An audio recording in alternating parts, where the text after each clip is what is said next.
Hello there, welcome to MMA Fight Club. I'm your host, Manny Galarza. Today we're talking about Invicta FC 48 coming up this Wednesday, the 20th of July with 9 p.m. Eastern start time. Some midweek women's MMA for you. It's going to be held in Denver, Colorado. 6 total bouts on the card. The main event's going to be Tennant versus Olga Rubin.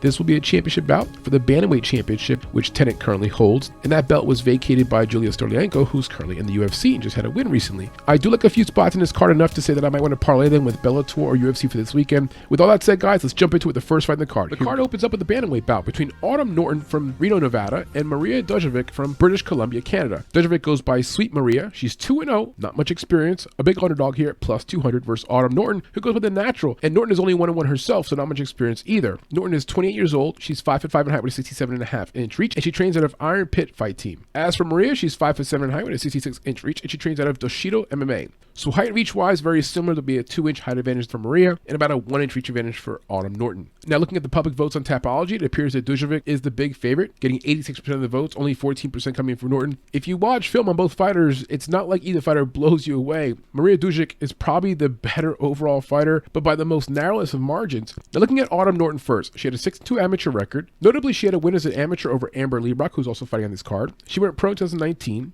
And though she only has 2 pro fights, both those pro fights were in Invicta, where she's 1-1. Her last fight was against RINCON, where she won by decision. That was 3 years ago, 2019. RINCON is 2-1 overall and has not fought a fight since 2019. Her prior opponent, Erin Harp, 2019 split decision loss. Harp is 2-0, but has not fought a fight in over 3 years.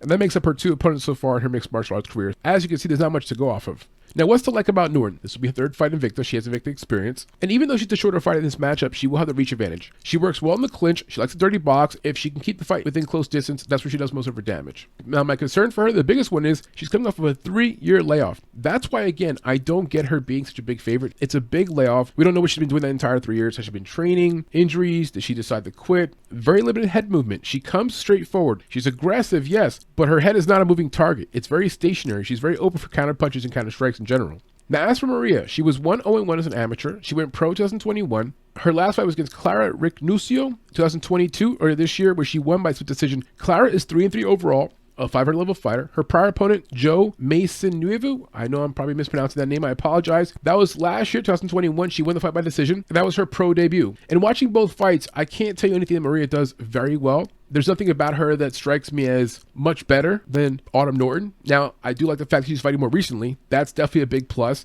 Now, what's my concerns for her? She's fought very low-level competition. I don't know what to derive from this. I mean, I think she has the advantage here. She's been fighting more recently. But the reality is, could Norton have been making big advances? If you want to just take a stab in this card as a dog or pass, this might be it. I don't see a big difference between these 2 fighters. The big layoff for Norton, that's a huge concern. The fact that she's lined up as a big favorite here even shocks me more. I mean, imagine this, putting up $275 to win $100 on a female fighter fighting in the first fight on a prelim, like basically level for Invicta, hasn't fought in 3 years. That's crazy talk. I think if you want to just bet this as a dog or pass, or just pass altogether, I think Maria is a live dog at plus 200. I'll probably take a small stab in her, but I'm definitely not going to bet Norton. I mean, almost a 3-1 favorite. This is crazy. So please be careful this one. I imagine the casual fan will throw Norton into a parlay thinking, oh, it's safe. It's almost minus 3-1. This is not a safe spot. I would stay away from this fight, guys. That's your breakdown. Good luck with this fight. Moving up the card to the second fight, it's going to be a featherweight battle at 145 pounds between Amanda Leibrock, who hails from Hayward, California, versus another American, Morgan Frier, who's also from California. Morgan Frier goes by Mad Dog, 4-3 overall. She comes in here as a big dog at plus 200. She's 31 years old, 5'8" height with a 72-inch reach, and she trains out of Houdini Grips Jiu-Jitsu. As for Amber Leibrock, she goes by Touch 'em Up, like, Touch 'em Up. She's 5-4 overall. A big favorite here at minus 275. She hails out of Hayward, California, as we mentioned before, 34 years old. 6 foot height, about 3 inches taller than her opponent, with a 71-inch reach. So Leibrock will have about a 3 to 4 inch height advantage, but we're giving up 1 inch in the reach department to Morgan Frier. As for the public votes here on Tapology, Leibrock is a huge favorite, getting 85% of the votes. Only 15% coming in for Frier. I get it. I like Leibrock to win as well, but, Frier's got some experience. She's fought some good fighters. I mean, I can make an argument for why she maybe can win here as a dog, but I'm not going to do that. I like Leibrock to win the fight. I think that the big layoff for Frier is also a big question mark. I don't like that. And I also think that Leibrock recently has shown some advancements in her game. She's made some improvements. Now, looking at the background of these 2 fighters, Leibrock went 3-1 as an amateur. She made her pro debut in 2015 in Invicta. She began her career 3-1 in Invicta, then moved on to Bellator, where she had a handful of fights. Unfortunately, went 0-3 in Bellator, then fought in Gladiator Challenge, and now she's coming back to Invicta for her second tour. Her last bout was late last year, December, versus Devin Holmes, a round 1 KO win for her in 20 seconds. Her prior fight, 2020, about 2 years ago, she got a round 1 KO win against Megan Mary. Again, early finish, 35 seconds. So she comes into this fight off of back-to-back wins, early round KOs. Very impressive. Both of those fights were held in Gladiator Challenge. Now, going back to 2018 when she fought in Bellator, she lost round 3 via TKO against Arlene Blencowe. Now, if you know Blencowe, she's been a staple in Bellator for a while now, about 10 total fights in Bellator. She loses the fight in round 3 while chasing an arm bar or arm kind of like submission.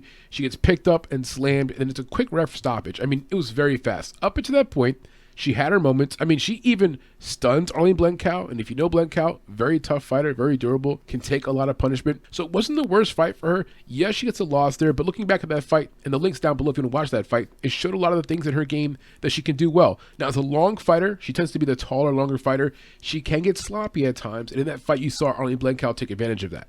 And then going way back to 2014, her amateur days, she got a round 1 25-second knockout over Pam Sorensen, and it was like a legit knockout where Pam Sorensen's legs go completely weak and buckles and she falls to the ground.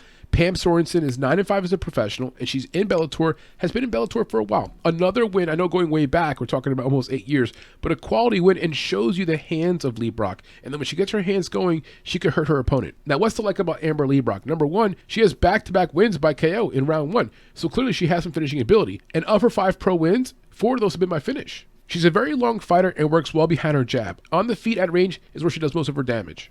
She tends to be the taller fighter, but she gives up reach. So in this matchup, for example, she'll have about 3 to 4 inches in height advantage, but for the reach, she'll give up 1 inch. Now, what are my concerns for Amber Leibrock? Number 1, I'm not sure about her durability. She's been finished in all 4 of her pro losses, 1 by submission and 3 times by TKO. And in the only loss she suffered as an amateur, she was also finished in that fight. As she fatigues in the fight, the long frame that she has, the taller, longer fighter, you can imagine how that gets very clumsy, leaves herself open to counter strikes, or if it's a good grappler, could leave herself open to submission opportunities. Now, as for Morgan Frier, no amateur record. She's a former military veteran. Usually during the introductions or promos, you hear that she's like a former military army person. Very cool. Shout out to all the people who did service for our country. She fought in PFL prior to Invicta, and this fight will mark her Invicta debut. Now, she hasn't fought in a while. Her last fight was 3 years ago. She fought Kayla Harrison, round 1 submission loss in the PFL. She threw 2 strikes in that fight. She landed 0. Her stats were literally 0 landed, 2 thrown. That's it. Submission loss. Bottom line, not a good fight for her. Her prior opponent, Sarah Kaufman, also 2019, round 1 triangle choke loss, also in the PFL. Now, Kaufman is a former UFC veteran. It's a quality opponent. You could chalk it up as another loss. But the fact that it is back-to-back round 1 submission losses clearly tells you that her submission defense, her ground defense, her grappling, not very good. Now, I go back to 2019 for a reason. Those were the last 2 times that she fought, about 3 years ago. It's been a big layoff for her. Now, what's to like about Morgan Frier, the way she fights? High finish rate, has finishes in all 4 of her pro fights, 3 of those by TKO and 1 by submission. She has fighter experience against top-level fighters, people like Kayla Harrison and Sarah Kaufman, which that cannot be overlooked. She's been in there and shared the time in the cage with some high-level fighters. Now, what are my concerns? The obvious one, she has not fought in 3 years. She hasn't had her hand raised in a fight where she's won in 4 years. She also hasn't been very durable in her last few fights. In her last 2 fights, she's lost in round 1 by submission. Which leads to my last point. Her submission defense, her ground defense, her grappling defense, BJJ skills, however you want to put it, it's not very good. And that's why she lost in round 1 of her last 2 fights. The fights we watched right in this film, we watched Leibrock versus BLENCOWE 2018, Leibrock versus Sorenson way back 2014, Frier versus Harrison from 2019, and Frier versus Kaufman also from 2019. If you don't watch any one of those 4 fights as part of our free video library, just look down below here on YouTube. In the description, you'll see those 4 links available. My final few thoughts on this fight. I think Leibrock has the experience advantage. Only 9 total fights compared to 7 for Morgan Frier. But the fact that she's been fighting the last few years, whereas Morgan Frier has been on a 3-year layoff, I'm going to give her the advantage in the experience department because she's been more active. As for cardio, same thing. Leibrock's been in there more recently. She's been fighting in the cage. She's been acclimated. She's been training, going through training camps. She's fought multiple fights during this long layoff for Frier. For Frier, could she come in here and have a little octagon rust? Could she be a little bit depleted in round 2, round 3? Could her emotions get the best of her? A lot of questions. So when it comes to cardio, I know where Leibrock stands. I don't know where Frier stands. For finishing ability, both of them have displayed finishing ability. I have questions about it, and of course, it's about the quality of the opponent, but I'm going to give it an equal grade in that department. They've both displayed the ability to finish their opponent. When it comes to durability, both have also showed issues in that department. I would not be surprised, ladies and gentlemen, if this fight does not go the full distance, because both of them have showed issues with getting finished, and both of them have finishing ability. And last but not least, the grappling. Neither fighter is very good at grappling, and for Amber Leibrock, she has to be very careful. Again, As she gets tired, she makes mistakes, position mistakes. She needs to get the fight in the feet and at range to guarantee her a path to victory. So in conclusion, guys, I like Amber Leibrock. At minus 275, I don't like her as a straight-up play, but I do like her as a parlay piece. I'm going to mention the parlay at the end of the show. That's our breakdown, guys. Good luck with this one. Moving up the card, we have a strawweight bout at 115 pounds between the American fighter Melissa Odessa Parker versus Isis Verbeek from Netherlands. Verbeek goes by Fight Queen. She's 3-1 overall, not much experience, 27 years old, 5'4" and 165-inch reach, and she trains out of Team Biggie Boy. It's a very good gym. I believe that's where Derek Lewis trains out of, so it's a good gym, UFC level fighters. As for Parker, she goes by Bella Bestilla. She's 3-1 overall, so also not much experience. She's the slight favorite here, though, at minus 175. You got Verbeek on the inside at plus 130. Parker's out of Spring, Texas, 35 years old, 5'4" in height, so same height for both fighters with a 63-inch reach, about a 2-inch reach advantage there for Verbeek. And for Parker, she trains out of Ward Training Center. As for the numbers coming in on Tapology, Parker is the public vote favorite, getting 58% of the votes, where Verbeek's getting 42% of the votes. I like Verbeek. I like her on plus money. I think it's a very close fight. You can split it down the middle. And I think some of the people that are on Parker might be on her for the wrong reasons. There's some things about both these fighters that can be a little bit of a distraction. For example, Parker's more of a boxer, and she's very active. Like, she fights all the time. She has multiple fights per year in boxing and in mixed martial arts, which you like. But then there's some question marks about who she's fighting, the quality of competition, which we'll get to more. But I do like Verbeek here at plus 130. I like her even more. I'm probably going to bet her straight up for about a quarter unit, half unit. I'm not going to parlay her. I don't feel that confident, but I do like Verbeek in this spot to win. As for the background of these two fighters, for Melissa Odessa Parker, she had a 1-1 amateur career with her one amateur loss against Mallory Martin. Mallory Martin is currently in the UFC. Not a terrible loss as an amateur. She went pro 2020. Her first pro bout was in boxing. Her last fight, actually, which was just about a month ago, was also a boxing match. She fought in Fury FC and LFA prior to Invicta. This fight will mark her first Invicta fight. This will be a Invicta debut. Her last MMA bout was against Celine HAGA. Celine HAGA is 13-18 overall, an Asian fighter, and the record speaks for itself. The fight was fairly close until Parker starts landing the bombs on the feet, starts banging up Celine HAGA's face. It gets stopped in round 3, rear naked choke. A good overall fight on paper for Parker, but I'm telling you, go back and watch the fight. It gets ugly. It gets close, especially round 1, round 2. You see Parker's not very good on the ground. Bottom line, on the ground, she's a fish out of water. And in that fight, it was way too close for too long against a fighter who's 13-18. Her prior mixed martial arts fight was against Itzel Esquivel. She won that fight. That was a 4-3 opponent. And then her prior mixed martial arts fight before that was against Kendall Hollowell with a 2-2 record. So as you can see, her last 3 opponents, 13-18, 4-3, 2-2. She's fighting very often, yes, but the quality of her opponents in mixed martial arts have been very low level. This matchup against Verbeek will be by far her toughest mixed martial arts opponent to date. Now, what's to like about Parker? She is a very active fighter. She's fought already twice this year. She fought 1 boxing match and 1 mixed martial arts match. Last year, she fought 5 times, twice in the boxing ring, 3 times in the cage. And then in 2020, she fought 3 boxing matches. So over the last 2 years, she's fought 10 times already. This will be her 11th fight coming up. And at her age of 37, it's very impressive. She's got very good striking skills. Obviously, her foundation's in boxing, so her hands are very good, good combinations. And if you watch the fight against Celine HAGA, towards the end of the fight, that's how she ends up piecing her up and knocking her down before she gets the rear naked choke. So her hands are very good. She's also on a 5-fight winning streak. Now, my concerns for her: she fights so often, how could she be making improvements? And she's also fighting boxing, back to MMA, back to boxing. Like, her last bout was last month in boxing. She didn't have a full camp. She couldn't have, because she just had a boxing match last month. So I'm not sure if I like that or don't like that. And then she also has fought very, very low-level fighters. We talked about it. She's not been challenged at all. The fighters she's facing are very, like, hand-picked mixed martial arts fighters that are below 500. So she hasn't faced much competition. Now, as for Isis Verbeek, she's from Netherlands. No amateur record. She went pro 2014. She's fought in Combate, Icon, and Gamebred. Gamebred meaning the bare knuckles promotion that's run by Jorge Masvidal. Her last fight was against Monica Medina, and that was in Gamebred promotion. That was last year. She won by round 2 TKO, a very nasty knee in the clinch. What you see in that fight is, number 1, she could get punched, obviously, bare knuckle. Pretty good footwork, moves well around the outside, very athletic, nasty strikes in the clinch. Now, what's to like about Isis Verbeek? She has good striking skills and very effective in the clinch. If we get to like a clinch situation with her and Parker against the fence, I believe her dirty boxing skills will be better. Her knees, her elbows, that's where she excels. If it gets to the ground, I'll be very surprised. Both fighters do their best work on the feet. And she too, like her opponents, on a winning streak. She's on a 4-fight winning streak, looking to make it 5 in a row.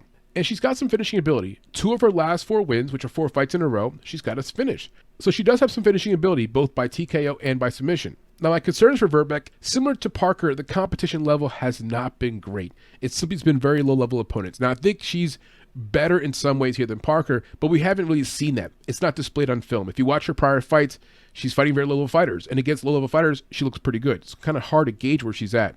And she doesn't have a ground game. If either fighter made improvements in their ground attack and can come in here and have a ground game, that fighter would easily win. But that's not really their fighting style. Parker's a stand-up striker, a boxer. And as for Verbeek, her best attribute is striking in the clinch on the feet. But the point is, the ground game is not part of her arsenal. The fights we watched in this film, we watched Verbeek versus Medina from last year and Parker versus Haga from earlier this year. If you want to watch those two fights, they're down below in the description here on YouTube. You can watch those as part of our free video library. My final few thoughts on this fight. I like Isis Verbeek at plus 130. I'm going to take a sprinkle on her as a straight up bet. Not going to parlay it. I don't have that kind of confidence. Experience-wise, very similar. We've got 4 fights for each fighter. Haven't really fought tough competition. Cardio seems to be okay. Finishing ability, I mean, you could argue that Isis Verbeek's a better finisher because she had 2 finishes the last 4 fights, but man, the quality of competition's low. So when it comes to finishing ability, about the same. Durability, also about the same. When it comes to grappling, now here's where I think Isis Verbeek has the edge. She's a mixed martial arts fighter. That's what she does. She's not a boxer. When you look at Melissa Parker, for example, the last fight when she fought against, her last fight, can't remember the name, but the point is, in that fight, she dominates on the feet over the Asian fighter. I mean, she knocks her down at some point, gets on top of her, gets a rear naked choke. It looks good on paper. But early in the fight on the ground, she was so out of sorts. I mean, she could have gotten submitted easily by a better fighter who knew what they were doing, For Isis Verbeek, she's got some ground skills, not a lot of skills, but she's got some of them. If she comes in here with a good game plan to attack Parker, get it in close, make it a clinch, Muay Thai type of fight, bring her to the ground, get some judo throws going, she has a clear path to victory. As for Melissa Parker, if the fight's on the feet at distance and she lands her jab combinations and gets her boxing going, she can win the fight. At plus 130, I'm taking Verbeek. That's your breakdown, guys. Good luck with this fight. All right, moving up the card, we've got a flyweight bout at 125 pounds between Liana Pirosin from Brazil and Christina Williams from the United States. Williams is 5-3 overall. She goes by Warhorse, 3-2 in her last 5 fights. She's minus 150 in the money line. Both of them are sitting around minus 150 to minus 100. It's a pick'em. She hails out of Edmond, Oklahoma, 32 years old in 10 months, so about to be 33, 5'8" in height with a 67.5-inch reach, and she trains out of Killer Beast Performance Center and the Forge MMA. As for Liana Pirosin, who goes by Lee, we did an interview with her a few months ago after her recent win in Invicta FC 47. Wonderful young lady. I would encourage you to look the interview up. It's on our channel. In any case, Liana Pirosin, who goes by Lee, she's 8-4 overall, 2-3 in her last 5 fights. Her last fight just about 2-3 months ago, she was coming off of a 2-year layoff and did a great job. Didn't show much ring octagon rust, and obviously she's coming around here with a quick turnaround to fight just about 2 months later. She's out of Cuta Libre, Brazil. She's currently minus 110 in the money line, 29 years old, 5'5" in height, about 3 inches shorter than Christina Williams, and a 64-inch reach, about a 3.5-inch reach advantage there for Williams. So height and reach wise, when it comes on the feet striking, which is where most of the match will probably occur, Williams will have a significant reach advantage and height advantage. And as for Pirosin, she trains out of Yamauchi team. Now, as for the public votes on Tapology, it's about down the middle. Williams getting 43% and Pirosin's getting 57%. I'm actually going to lean on the side of Williams. I know you can't believe it. Even though I like Pirosin to win, I want her to win. I'll be rooting for her to win. It's just that Williams has a slight advantage in a few areas that matter, as we'll discuss when we go over the breakdowns. So I'm going to pick Williams to win the fight. I don't feel confident about picking her to win. I probably will not bet in this fight at all because I don't have it as a parlay piece. And as a straight up bet, I don't have a positive lean either way. But I'm going to pick Williams to win the fight very closely, maybe by a split decision. Now, just some background information on these two fighters. Christina Williams is from Oklahoma, as we mentioned before. She had a 3-0 amateur record. She went pro in 2017. She fought in Bellator prior to Invicta. And here's where the experience is a factor for me. She went 3-3 in Bellator, 6 total matches in Bellator with 3 wins. And looking back on her Tapology, look back to 2018. She had a split decision win over Emily Ducote. Now, who's Ducote? You might remember that name. She just fought last weekend for UFC Long Island. She had a nice win over Jessica Penney where she pieced her up for 3 rounds. Almost got a finish because she did so much damage to Jessica Penney's front leg. That win right now is aging very well. Granted, a split decision win, but still a split decision win over Emily Ducote back in, 3-4 years ago. That's a nice win for Christina Williams. Her most recent opponent was Flora Hane, where she won that fight as a plus 120 underdog. And also again, earlier this year, what she shows in that fight is the good striking. Good from range. Use her length. She's very tall. On the ground, not so much. Can't get back up. Gets taken down pretty easily. The problem for Flora Hane in that fight, she couldn't get enough of the takedowns. She couldn't get in close. And for Williams, in her defense, did a good job of keeping the fight at distance. At distance, she has an advantage over most of her opponents. Longer arms, good striking, good combinations. She picks up a very nice win there as a plus 120 underdog. In the prior fight we mentioned before, Emily Ducote, split decision win 2018, and Ducote right now is currently on the UFC roster. Now, what's to like about Christina Williams? Number one, the strength of schedule. Has fought good quality opponents, people that are currently in the UFC. You do like like that. She also could take a punch. In her last fight against HANI, she took some hard punches and took them very well. Displayed a pretty good chin. Now, looking back at Tapology, you'll see that she's been finished a few times, once by submission, I believe, and once by TKO. But overall, has been in there with some pretty good fighters against 6 fights in Bellator and has shown some pretty good durability. She definitely does most of her damage on the feet and will look to keep the fight on the feet for as long as possible. And she's coming to this fight on a 2-fight winning streak, looking to make it 3 in a row. Now, what are my concerns for her? I mentioned durability. She has been finished twice in her very short career, so you still wonder if she gets to a bad submission position, if she gets TKO'd, would you be surprised? I mean, she has been finished twice before. And her ground game overall is just very limited. She's easy to take down. If you take her down, she can't get back up. She has to be careful she doesn't fall down in this fight somehow and land up with her opponent on top of her. But when we talk about Liana Pirosin in a second, you'll notice as well, she has that in common. Now, speaking of Liana Pirosin, the Brazilian fighter, no amateur record. She went pro 2013, so been a pro for about 9 years. She's fought in Immortal FC, XFC, and this will be her second fight in Invicta. Her last fight was earlier this year. She won by split decision. That's always important to note. Split decision means that one of the judges thought you lost, okay? Just a reminder. She beat Morandin as a -125 favorite, fighting off of a 2-year layoff, so that part was nice. She got in there, didn't look too rusty. On the feet, had the better exchanges, had the harder punches, had the more notable punches. Going into round 3, it was very close. And in round 3, she gets taken down and never gets back up. Spends a lot of time on her back. And to me, that signals 2 things. One, she can't get back up, has poor stand-up offense, has a problem on the ground, weak grappling skills, weak stand-up skills. Number 2, in a close fight when it matters, she didn't have the fighter IQ to say, you know what, I don't care if I get choked out, I don't care if I turn my back, I don't care if I exhaust myself, I have to get up. So she barely won that fight, but a lot of question marks were left there. And on the feet, looked pretty good, had a nice jab. Against another good striker though in Christina Williams, will it look that good? Will she have that advantage? I'm not so sure. But just like her opponent here, not very good on the ground and can't stand back up. Her prior opponents still, some names you'll recognize. She fought Kay Hansen 2 years ago in Invicta before Kay Hansen went from Invicta to the UFC. Now, of course, everyone knows Kay Hansen recently got cut by the UFC, but in that fight, she lost by decision, and it's a quality loss from the standpoint that Kay Hansen moves on to the UFC, was a UFC fighter, and was okay in the UFC before she got cut. So that's back 2020. That was her last fight. Before her last fight, if it makes any sense, about a 2-year layoff. She also fought Kanako Murata, a round 1 rear naked choke loss. That was about 3 years ago, 2019. It's notable because Murata is 12-2 overall and currently 1-1 in the UFC. So looking back at the Tapology for Liana Pirosin, you like the fact that she's been in there with some UFC level fighters. And for Williams, she's been in there with some Bellator level fighters. So both fighters have some quality names in their Tapology. Now, what's to like about Liana Pirosin? Number 1, the experience, right? Against UFC level fighters. She's held her own, got a decision against fighters, for example, like Kay Hansen. She's got very good footwork, knows how to come in and out of range. It looks good early on. I just noticed that it starts to slow down as the fight goes on. And I wonder in the last fight, when she got taken down in round 3, was it that she couldn't stand up because of her skill level, or maybe because she was fatigued? Because again, early in the fight, she's letting the feet, comes in out of range. As more and more time goes on, that sort of slows down. She's a very balanced fighter, has a nice 1-2 combination. She has decent judo throws. Every now and then you'll see her use it. I do believe that this fight can come down to who gets taken down. Now, neither fighter is an amazing grappler or ground attack offense. Neither one of them has that.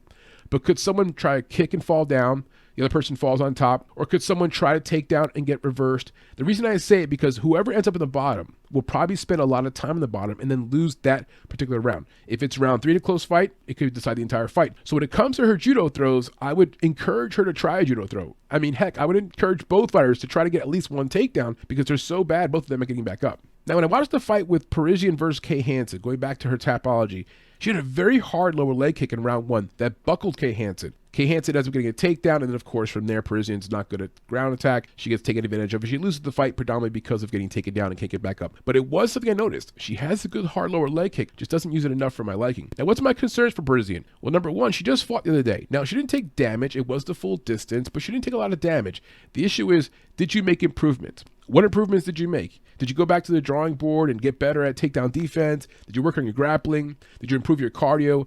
So a lot of questions about, did you make improvements? Are you taking this fight too soon? On the flip side, you could say, well, it's high activity. It's good to get back in there quicker. It's good to stay sharper. She was already in shape. Yeah, it's a double-edged sword. Something about this, to me, does not smell great. I like that she's fighting again this year. But, man, it is a quick turnaround. Could she have gotten a full camp in? I don't know. And, of course, we mentioned before, it's the takedown defense and the stand-up offense. Both of these fighters have shown in recent fights that if you take them down, they cannot stand back up. I want to make sure I emphasize this. This fight can come down to something very lucky, just random, like slipping on a banana peel type of thing, where both fighters are doing well in the feet, and then some part of a round or two, or maybe late in the fight, one of them just makes a silly decision, slips, maybe there's some water in the octagon, because once either one of these fighters is down and on their back, they cannot get back up. The fights we watched in this film, we watched Pirosin versus Morandin earlier this year. We watched Pirosin versus HANSEN from 2 years ago. And we watched Williams versus HANI from earlier this year. Those 3 fights are available. If you look down below here on YouTube in our description, you'll see those 3 links. My final few thoughts on these 2 fighters. When it comes to experience, about the same. They've both fought high caliber athletes. Christina Williams has been in Bellator for 6 fights. Liana Pirosin has fought some UFC level caliber fighters. So when it comes to experience, very similar. As for cardio, again, very similar. Haven't seen either fighter here show weaknesses in their cardio or fatigue very quickly. As for finishing ability, again, very similar, but this is a very lower weight class division, so you have to imagine there's not many finishes for a female fight at like 115 pounds. When it comes to durability, also, they both check out pretty durable. And lastly, the grappling category. They're both not good at it. So bottom line, when you compare them like category by category, experience and cardio, finishing ability, durability, grappling, they're about the same grade. And so that's why I said earlier, the money line here is correct. You got Williams at -150, Pirosin at -110. This fight will probably come down to some random moment, some lucky moment where someone falls down. Now, you love the live scoring is in effect. So we'll see the score after round 1, round 2. We'll know where we stand. I'm not going to be surprised at all if the judges are split. So from a betting perspective, bet with a lot of caution. At -110, -150 respectively, a lot of value, but to me, it's a crapshoot. We're going to edge Christina Williams ever so slightly. That's our breakdown, boys and girls. Good luck with this fight. And we're up to the co-main event for Invicta FC 48. It's going to feature another bantamweight bout at 135 pounds between Thalita Bernardo, who also goes by Thalita de Oliveira Bernardo. So if you're seeing her on some of the websites as de Oliveira, that's also Bernardo. She's going up against Yana Gadelha. Both of these are Brazilian fighters. Gadelha goes by Nana. She's 7-4 overall. 3-2 in her last 5 fights. Before I keep going, forgive me if you hear noises in the background. Both of my dogs are running around. They came upstairs. My black German Shepherd, his name is Ace. We taught him how to open up doors that have the little handle that you can pull down. And now I fully regret doing this because now he can open doors all throughout the house. And so he was downstairs a minute ago. Now I hear him up here and he's trekking around. So if you hear some doggy noise in the background, some squeaking, I apologize. It's my dogs running around with their doggy toys. Anyway, back to this breakdown. Gadelha goes by Nana. She's 7-4 overall, 3-2 in her last 5 fights. A dog here at plus 200-ish, plus 225, depending upon your book. She's 26 years old, 5'6" in height with a 65-inch reach, and she trains out of MPBJJ. As for Thalita, she's 7-4 overall, 2-3 in her last 5 fights, a -250 favorite, 35 years old, 5'4" in height, so 2 inches shorter than Yana, with a 68-inch reach, so 3 inches more length for her arms, but yet she's shorter. It's always interesting how you see that. You'll see fighters that are actually shorter, but their arms are longer, and she's out of IF team. As for Tapology, the numbers coming in on the side of Bernado, 86%, 14% coming in for Gadelha. I do agree. Matter of fact, I like the co-main event and the main event as a possible parlay, just putting them together because they're both sitting around -250, -300, kind of getting a little bit chalky. But Bernardo, should win the fight. She has the better Tapology pedigree, has fought the better opponents, has the tools to win this bout. We'll talk more about that throughout the breakdown, but I do agree, get out the way. I like Bernardo, -250. What is she sitting at right now? -250. I do like her at that price tag, not as a straight up bet, but as a parlay piece. All right, so let's talk first about Thalita. So Thalita is from Brazil, as we mentioned before. She went 1-0 as an amateur before turning pro in 2015. She signed to UFC 2017. Yes, she is a former UFC level fighter.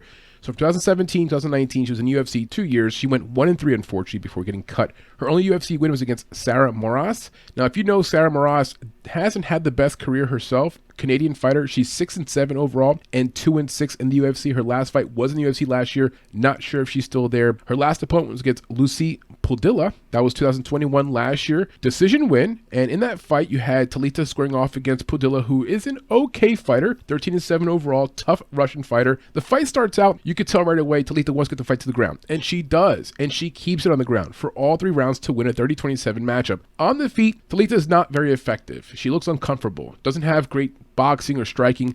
Being from Brazil, you could tell she wants to use her submission ability, her grappling ability, keep top control, which she's very good at, and she does that for all 3 rounds. And looking at Lucia Pudilova, keep in mind, she's also a former UFC fighter. She had a run in the UFC, and she went 2-5 in the UFC. Not an amazing record, but still has 2 UFC wins. So it's a quality win there for Thalita in her last matchup. Her prior fight, Thalita went up against Viviana Araújo, 2019. That was her last UFC fight.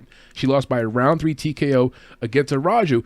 Araújo's pretty legit. Araújo's 5-2 in the UFC. Again, not a bad opponent. Now, the things I like about Thalita, number 1, she's got very good grappling skills. She brings them to the table right away. She takes the fight to the ground where she knows she's good at, and she's able to to keep top control. She's also fought good competition. She's fought UFC level fighters, and she does have a win herself in the UFC, so you do like that. Now, what are my critiques of her game? What's my concerns for her? Number one, not the best finisher. She has one career finish, and that was back 2017 via submission. She's also not been very active. I talked about this before. She fought one time last year, did not fight at all in 2020, granted the COVID situation, and then she fought one time in 2019, so only 2 fights in the last 3 years. She's a bit one-dimensional as well. If you want to be critical of her game, she's good at grappling, good at wrestling, but not the best on the feet. If she's forced to fight for a large part of 3 rounds on the feet against a good striker, that would be like her kryptonite. And my last concern for Talita, she has been finished twice in her 4 losses, so you kind of wonder about durability. Granted, against good opponents, and it hasn't been recent, but the bottom line is she has been finished twice in her career. Now, as for Gadelha, the other Brazilian fighter, no amateur record, went pro 2019, only 3 years ago. She fought in Judo Brazil and Jungle Fight prior to the Invicta. This will be her Invicta debut. Her last fight was against Kelly Ohtani. That link's down below if you want to watch that fight. Kelly Ohtani has a shaved head. It's not the most attractive of females. If you're looking for a bout between 2 attractive women, you're not going to get it in that fight.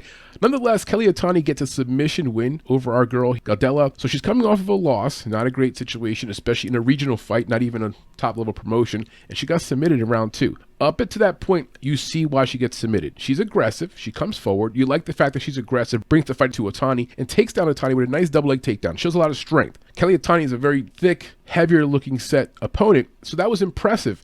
But from there, she kind of wears herself down with trying to get Kelly Ohtani down. She makes a lot of mistakes in the grappling exchanges, and eventually she gets guillotine choked because she exposed her neck and makes mistakes. If she does that in this fight against Bernardo, it's going to be a recipe for a quick exit, because Bernardo, even though she doesn't have a lot of finishes, only 1 finish in her career, her submission ability is there. She will chase submissions, and she will be looking to be on top on the ground for long periods of time. If Yana makes some mistakes and exposes her neck, she'll get submitted again. So in that fight, you kind of see what her issues are. Her grappling, wrestling skills, they need to be refined. She's aggressive, yes, she comes forward, but ends up losing the fight. Now, keep in mind, Kelly Ohtani only went pro last year, 2 years been a pro, and she's 4-0, so it wasn't the best of opponents, and she got submitted there in round 2. Now, looking at her strengths, what does she do well? I do like that she brings forward pressure. I do like that she can get some takedowns. The double leg takedown was good wrestling technique. I do like all that.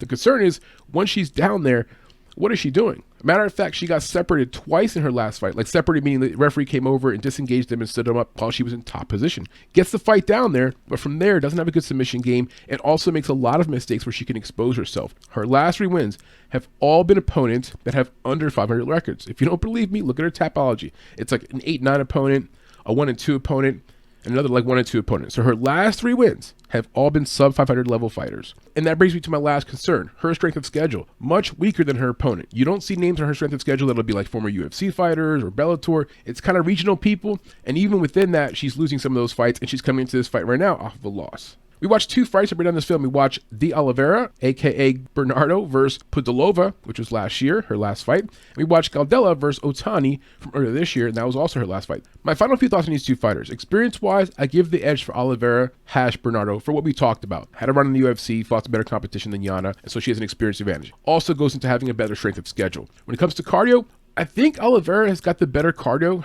# Bernardo, I apologize. He's got 2 names. A little better than Yana. In Yana's last fight, she definitely got tired of doing some over wrestling and kind of fatigued herself. So when it comes to cardio, I do think Bernardo has an advantage in that department. As for finishing, neither fighter has much finishing ability, and both of them have been pretty durable. Last but not least, the grappling department. Who's the better grappler? I do like Gadelha's offensive wrestling game. I do like that. I don't love the on-the-ground stuff. When it comes to on the floor, at that point, Oliveira Bernardo will have the advantage in that department. That's my breakdown, boys and girls. I do like Bernardo at -250. I think it's a little bit chalky, but a parlay piece for sure. I have high confidence in her. As for Gadelha, coming to this fight off of a loss where she got submitted and finished, I'm not surprised if she gets submitted and finished again by another very good Brazilian fighter. I'm all over Bernardo here. I like her to win the fight. I'll definitely be parlaying her. Good luck with this fight, guys. The main event for Invicta FC 48 is going to be a bantamweight championship fight between Tennant and Olga Rubin. Tennant is the current title holder. This will be the first time she's defending her belt. She picked up that belt back in August of last year. We'll go over more of her background, her profile, and talk about her path to winning that belt. In any event, she is the current champion. She's defending the belt against Olga Rubin. Rubin goes by Big Bad. She's 7-2 overall, 3-2 in her last 5 fights. An underdog here, approximately around +260 to +270. It's been moving quite a bit. We'll talk more about the money line. She's now based out of London, England, but she flies the Israeli flag, and she was born in Moscow, Russia. Yeah, go figure. We'll talk more about her profile and her background on when we get there. She's 32 years old, 11 months, so about to be 33, 5'9", and height with a 69-inch reach, and she's out of Great Britain top team.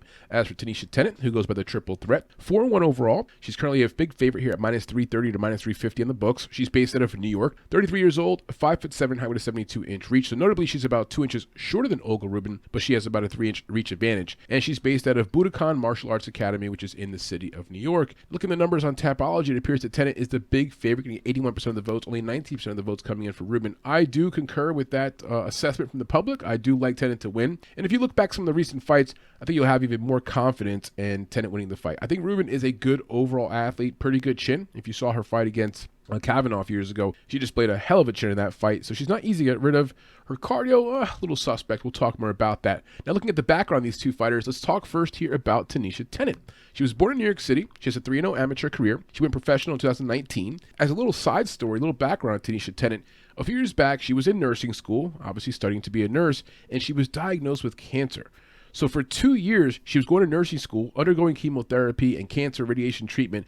Obviously, she's recovered from that, but a hell of a story. It's a testament to the spirit and the fight within her. So someone who's beaten cancer, has faced the fear of death, basically, right? Being diagnosed with cancer, has bounced back from that. And now she is a nurse. She actually is a full-time nurse and oversees a large portion of a elderly community where she's like the head nurse of that group. Very accomplished young lady. As we mentioned before, she picked up her Invicta belt last year. That was in August against VERZOSA, a fight that she dominated. She knocked down VERZOSA in round 1. Surprised she couldn't finish her, but an overall domination. That was a vacant belt left by Julia Storolenko, a name you might recognize. Storolenko is currently in the UFC, and she just fought recently, picked up a win by round 1 submission. Now, the Invicta FC brand, you don't know much about it. I'm going to give you a little history lesson on Invicta FC. So Invicta FC started in 2012. It's not very old, only about 10 years old. The first belt holder in the bantamweight division, for this division we're talking about, was Lauren Murphy. Other belt holders you'll recognize are Yana Kunitskaya, who left the belt for the UFC, Tanya Evinger, who also left the belt for the UFC, Sarah Kaufman, who left the belt to move on to the PFL, and then Julia Storolenko, who we just talked about, who left the belt most recently to the UFC. And she was the former title holder before Tanisha Tennant. So she was the one who vacated the title, became open last August, and of course Tanisha Tennant won that title. Now her most recent opponents, we talked about her fight against Lisa VERZOSA. That was just last year. She dominated the fight. She came in as a slight favorite at minus 165. Looking back on that, you kind of wish you knew ahead of time how dominating she would be, because that was a nice money spot. So now prior to that, Tennant fought Danielle Wolf. Now that fight was in 2020 on Dana White Contender Series. I really encourage you to watch that fight. It's of my humble opinion that Tennant got robbed, and I thought she won the fight. In round 1, she does get picked apart a few times. You see Danielle Wolf, and if you don't know, Danielle Wolf has an amazing boxing background, like 3-time national champion boxer, Golden Gloves winner, has like 40 some odd boxing matches. So she does have good hands, and it was Danielle Wolf's MMA debut. So a lot was going on there, and you can see Danielle Wolf is marketable, kind of a pretty lady. Now Wolf, mind you, is making her UFC debut against Norma Dumont coming up this September. And that was 2 fights ago where Tennant lost that fight by decision. But back to that fight. Round 1, Tennant drops round 1. Round 2, Tennant clearly wins round 1. She's winning the entire round. The last 30 seconds, she jumps on top of Wolf, landing a ton of shots, backing Wolf up, kind of stuns her. So round 2 clearly goes to Tennant. In round 3, it's a close round. There's an eye poke at some point, a little bit of a break. They get back to the fight. The round ends, a close round, mind you, with Tennant on top of Wolf, landing some decent strikes where Wolf's on her back for a lengthy period of time. I thought clearly it was enough for Tennant to win. The announcers, Viz-banging those guys, were kind of hinting that it was a fight that could have gone either way, but they saw that Tennant finished on top. They liked her in the 3rd round. Nonetheless, she loses. I'm just putting it out there because that's only a loss. Her only loss is against a fighter who's currently in the UFC in a fight on Contender Series where she might have won. So just putting in perspective. Another prior fight of hers, Taylor Guardado, who's currently fighting in the PFL. She won against her by decision, also back in Invicta.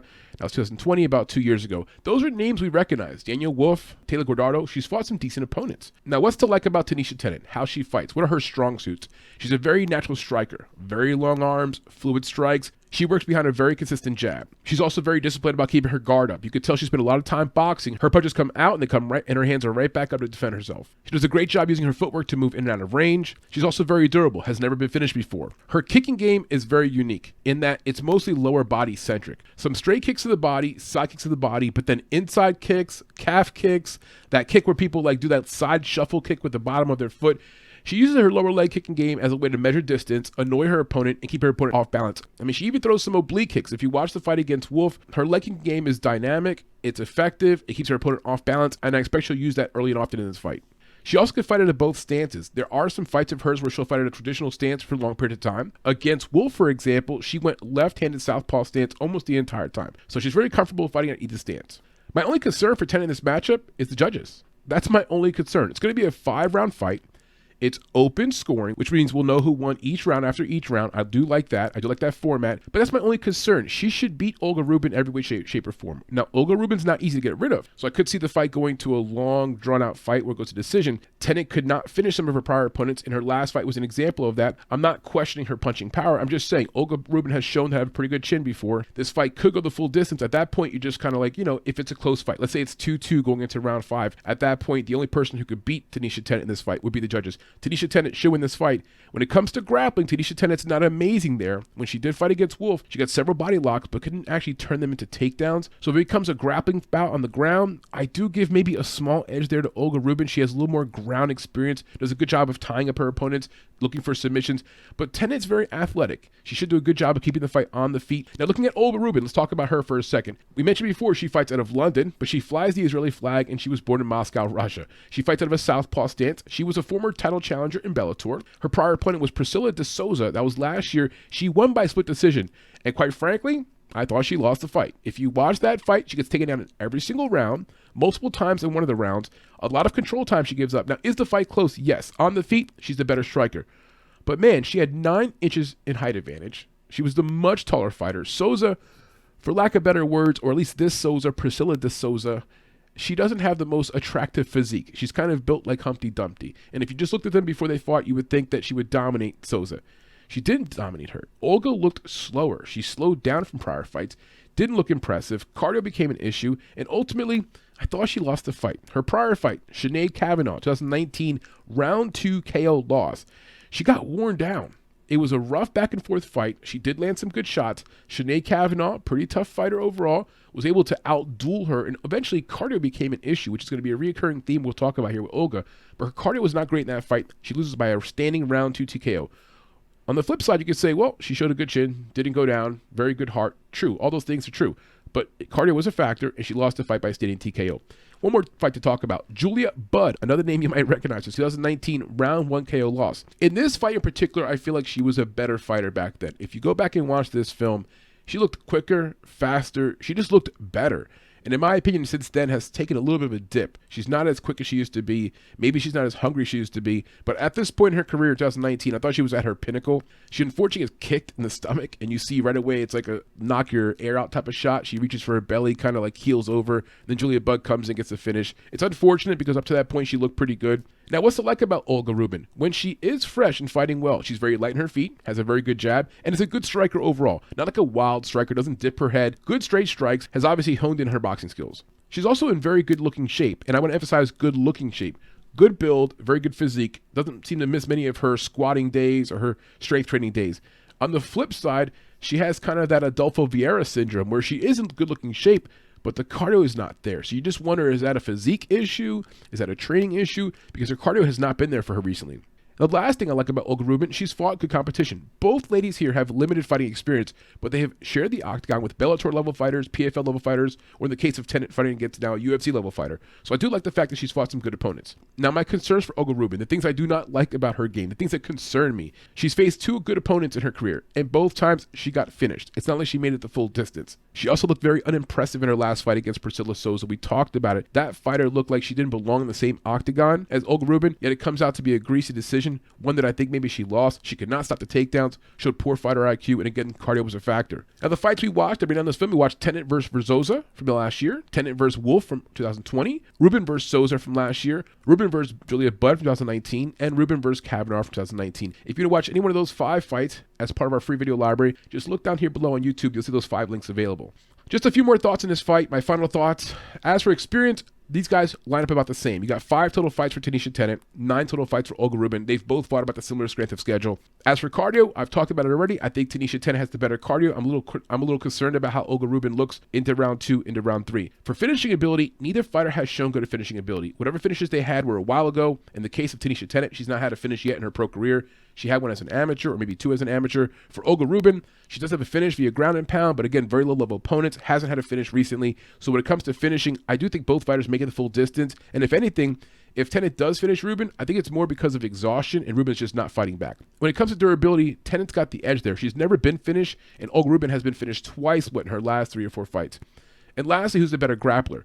I think Olga's the better submission artist, the better BJJ practitioner. You saw that against SOUZA, where she was on her back for long periods of time, but did kind of look for some submissions, did a good job using her legs, very flexible. For Tennant, she doesn't have the strength to bring down her opponent a lot of times. She's very long, so her grappling skills are limited. On the ground, she looked okay against Wolf. I think I'm giving a small edge to Rubin on the grappling. I just don't think it's going to be much of a factor, because I believe most of the fight will be on the feet. For Rubin, if she can get down Tennant early, that'll help her, but then round 2, round 3 come around, I believe cardio becomes a factor. It sort of neutralizes her ability to get the fight to the ground. For Tennant, I think she wants the entire fight to be on the feet. The money line currently has Tennant at minus 350 and Olga Rubin at plus 260. If you like Olga, hold on. The money line's going to keep moving. I imagine by the time the fight kicks off tomorrow, Tennant's going to be like a minus 500 spot. She is the much better fighter. She's available for a parlay piece for the people playing Bellator this weekend, or for playing UFC or Cage Wars, any of those fights. Parlay this with some other stuff this weekend. Tennant's going to win this fight. The only way she loses is by like a fluke knockout by Rubin or some kind of weird judge's decision. I will be parlaying Tennant, and if you're looking for my betting details in this fight, track our betting profile on BetMEDINA. We have all of our betting information. As a straight up bet, I don't have $350 to throw out the window, so I'm not going to put $350 up on Tennant to win the fight, because shit happens, and I don't want to lose my money because of some crazy judge or because of a freak injury. So from that standpoint, not betting it straight up, guys, but I definitely be parlaying Tanisha Tennant with a lot of confidence, and I encourage you to do the same. And that's your breakdown, boys and girls, for the main event of Invicta FC 48. Okay, boys and girls, this brings us to the end of the show. I want to go over a review of our picks to win and also give you some parlay ideas. Starting from the top, we like Tanisha Tennant to win in the main event. In the co-main event, we like Talita de Oliveira Bernardo. Moving on down, we like Christina Williams. Our first dog we like is Isis Verbeek at plus 130 to beat Melissa Parker. The second fight in the card, we like Amber Leibrock to beat Morgan Frier. And then the first fight in the card, Maria Djukic. We like her as a dog or pass. A lot of question marks in that fight. Autumn Norton has not fought in about 3 years. At plus 200, we're going to just take a sprinkle there, maybe a half a unit, a quarter unit, just to have some fun with it. Now, the pieces we like enough to parlay: the main event, Tanisha Tennant; the co-main event with Talita de Bernardo; and then moving on down to Amber Leibrock. We like those pieces a lot. We're going to parlay them together. That's minus 275, minus 250, and minus 350 for the main event. I'm also going to parlay them with some of the action this weekend with UFC and Bellator. If you want to track our bets as usual, just check us out on BetMEDINA. But those are the pieces that we like again a lot. We like Tennant, Bernardo, and Leibrock. Good luck with this card, guys. Let me know how you guys do. Give me some comments, suggestion. Again, tomorrow night, Invicta FC 48 during the week, Wednesday, the 20th of July, 9 p.m. Eastern start time in Denver, Colorado. Live scoring. Gotta love it. Love me some women's MMA. See you guys soon.